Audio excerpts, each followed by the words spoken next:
God bless you. God bless you. Welcome to the second episode of Rwanda for Jesus and each one rich one. My name is Pastor Peter Chosen from Kenya, Africa, and I'm very glad that we are visiting Rwanda with one mission, empowering the church and reaching out, souls for Christ. And we just came to encourage our brethren just to get alert and to serve God, as the Bible says in the book of Matthew, chapter number 9 and verses number 37.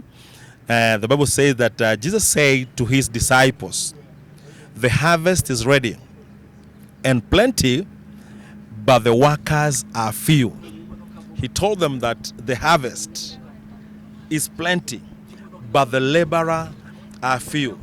You can imagine when Jesus was encouraging them, he was able to see that there's a lot to be done. Like now we are complaining that a lot of things are happening in the society, in the community, in the schools.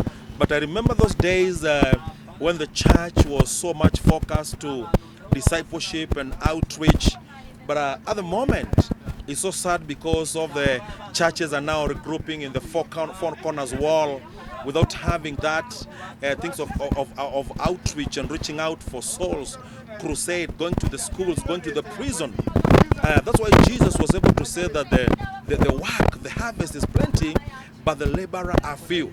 Right now we are complaining that there are people who are going to school and training our kids about I don't know what. But the question we can ask ourselves, what action are we taking as a church? Can we train people? Can we raise leaders? Can we raise evangelists and people who can come out of their comfort zone and reach to those schools, the villages, the city that we can be able to plant? Because we cannot fight and condemn, talking about what is happening with the youth, the addiction and the trouble, while we are just seated at our comfort zone. But Jesus said, the harvest is plenty. There are people outside there who want to hear about the good news. There are people outside there who want to hear about the love of Jesus. So I'm encouraging us, we arise, we come out from our comfort zone and we reach out. We reach out to make sure that each one can reach one for Jesus, and we can be able to have results. We can be able to have a harvest that will not be ashamed. So God bless you as you purpose to be in the vineyard of Jesus. Amen. God bless you and have a nice time.